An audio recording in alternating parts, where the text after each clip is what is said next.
మరొక మంచి మాట, జీడిపప్పు కిస్మిస్ ఎక్కువగా ఇష్టపడి తింటూ ఉంటాం. జీడిపప్పుని మాత్రం తినడానికి దూరంగా ఉండండి. జీడిపప్పుని దూరంగా ఉంచండి. ఏదో తినడానికి రుచికరంగా మన కోరిక నెరవేరడానికి 4 బద్దలు అంతే, ఎక్కువగా తినకూడదు. అది కొలెస్ట్రాల్ బాగా పెంచుతాయి, షుగర్ ఉన్న వాళ్ళకి మరింత ప్రమాదం తీసుకొస్తాయి. కాబట్టి జీడిపప్పు ఏమాత్రం కూడా దూరంగా ఉంచండి. అంతేగాని కిస్మిస్ పళ్ళు తినచ్చు. జీడిపప్పుతో కూడిన కిస్మిస్ ఉంటుంది కదా, అవి మనం ఎన్ని తిన్నా పర్వాలేదు.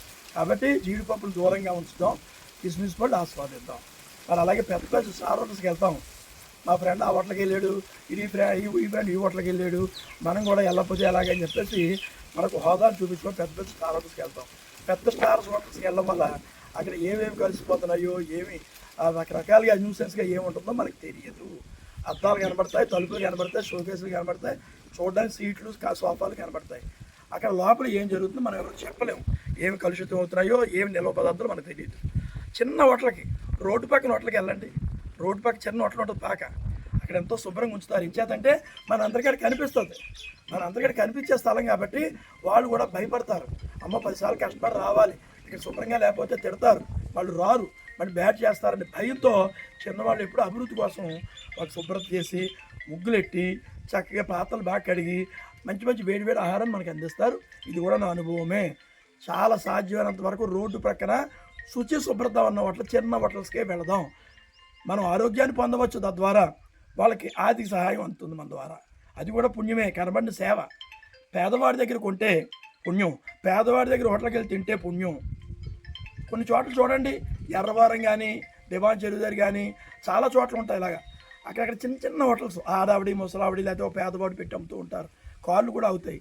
ఆ విషయం తెలుసుకున్న జ్ఞానం గ్రహించిన వాళ్ళు అక్కడ అవుతారు. ఆర్థికంగా మనం ఉపయోగపడుతున్నాం మనకు తెలియకుండా, అది సేవే, దాంట్లో ఆశీర్వాదం ఉంటుంది.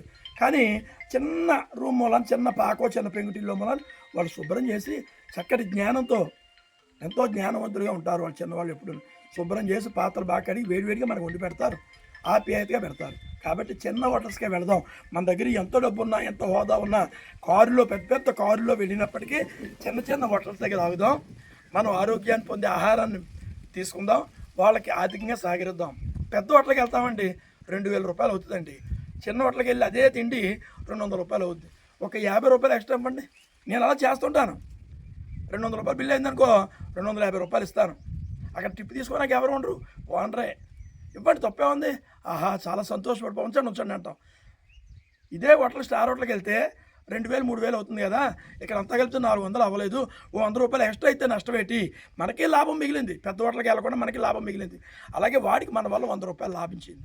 అతను ఏమనుకుంటాడు, మనసుతో ఆశీర్వదిస్తాడు, చాలా మహానుభావుడు, ఎవరో 50 రూపాయలు ఇచ్చారు, 100 రూపాయలు ఇచ్చారు, చాలా సంతోషం, చల్లగా ఉండాలి అని మనసుతో దీవిస్తాడు. చేతితో స్వామీజీలా దీవించకపోయినా హృదయపూర్వకంగా వాళ్ళ కుటుంబం అంతా చూసి మనల్ని ఆశీర్వదిస్తారు.